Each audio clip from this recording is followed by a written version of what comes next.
Hello friends हमारे पास जो question है इस वीडियो में उसमें हमें दे रखा है कि एक बीकर है उसमें दो ऑरिफिस हैं, है ना। एक यहाँ एक राइट हैंड साइड में और एक लेफ्ट हैंड साइड में। जो राइट हैंड साइड में है वो स्क्वायर शेप्ड ऑरिफिस है जिसकी साइड क्या है, एल। और जो लेफ्ट हैंड साइड में ऑरिफिस है वो सर्कुलर शेप्ड है और रेडियस क्या है उसकी, आर। जो लेफ्ट हैंड साइड वाला ऑरिफिस है उसकी टॉप से हाइट क्या है, 4y। उसकी सरफेस ऑफ वाटर से हाइट क्या है, 4y। और जो राइट हैंड साइड वाला ऑरिफिस है उसके वाटर के सरफेस से हाइट क्या है, y। तो फ्रेंड्स हमसे पूछा है if the rate of fluid coming out from both the orifice is same then find relation between R and L. Find the relation between R and L. दोनों ही orifice से निकलने वाले फ्लूइड की जो रेट ऑफ फ्लो है वो same है, तो बताओ कि आर और एल में क्या रिलेशन है। तो पहले फ्रेंड्स अपने से ट्राई करिए, वीडियो पॉज करके, उसके बाद सॉल्यूशन पे आइए। तो मैं सॉल्यूशन के बारे में बताने जा रहा हूँ। तो फ्रेंड्स जो अपने पास क्वेश्चन है उसमें रेट ऑफ फ्लो की बात की गई है। और रेट ऑफ फ्लो क्या होता है फ्रेंड्स, रेट ऑफ फ्लो होता है एरिया इंटू वेलोसिटी।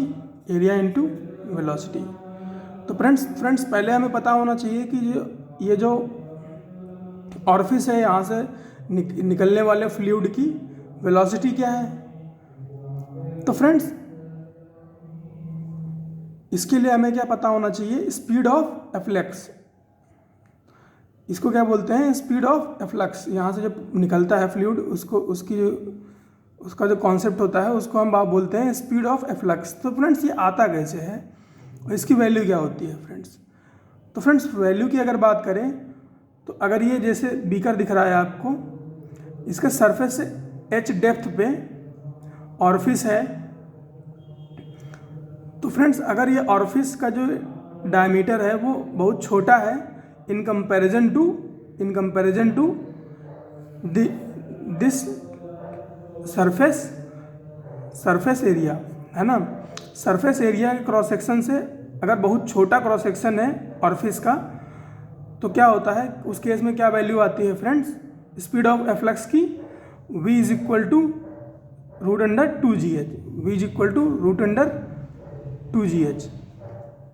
अब ये फ्रेंड्स वैल्यू आती कैसे है, तो फ्रेंड्स यहाँ पर बर्नौली थ्योरम यहाँ पर और यहाँ पर लगा देते हैं, क्या, बर्नौली थ्योरम, है ना। यहाँ के लिए बर्नौली थ्योरम लिख देते हैं और यहाँ के लिए, और दोनों को बराबर करा देते हैं।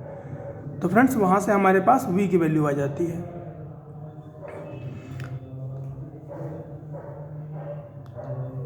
तो फ्रेंड्स यहाँ पर हमें फ़िलहाल इतने ज़्यादा डेप्थ में जाने की ज़रूरत नहीं है, यहाँ पे सिंपल कॉन्सेप्ट चल जाएगा काम।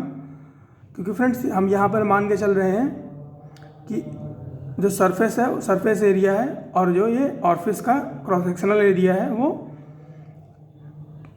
कंपेरेबल नहीं है। तो स्पीड ऑफ एफ्लक्स हम क्या ले रहे हैं, √2gh। तो ये 2gh को पकड़ के यहाँ पे लाए तो यहाँ जो स्क्वायर शेप्ड ऑरिफिस है उससे निकलने वाले फ्लूइड की वेलोसिटी क्या होगी, इसकी हाइट क्या है, y, तो 2gy हो गया। और जो सर्कुलर वाला है उससे निकलने वाले फ्लूइड की वेलोसिटी क्या हो जाएगी, हाइट क्या है, 4y, तो 2g 4y या फिर √8gy। तो हमें क्या क्या पता चल गया, इसको 1 मान लेते हैं, इसको 2 मान लेते हैं, तो हमें v1 मिल गया, v2 मिल गया। a1 और a2 में हम इजीली निकाल सकते हैं। बराबर करा देते हैं rate of flow of square orifice, rate of flow of ring orifice, a1 v1 a2 v2। तो a1 क्या हो जाएगा, स्क्वायर वाले ऑरिफिस का एरिया क्या हो जाएगा, l स्क्वायर, क्योंकि स्क्वायर था, साइड l थी, इनटू स्पीड ऑफ एफ्लक्स क्या थी, 2gy, √2gy लिख दी, इक्वल टू सर्कुलर ऑरिफिस का area pi R square into velocity of efflux, sorry speed of efflux, root under 8GY रख दिया। तो यहाँ से क्या है, L square is equal to 2 pi R square.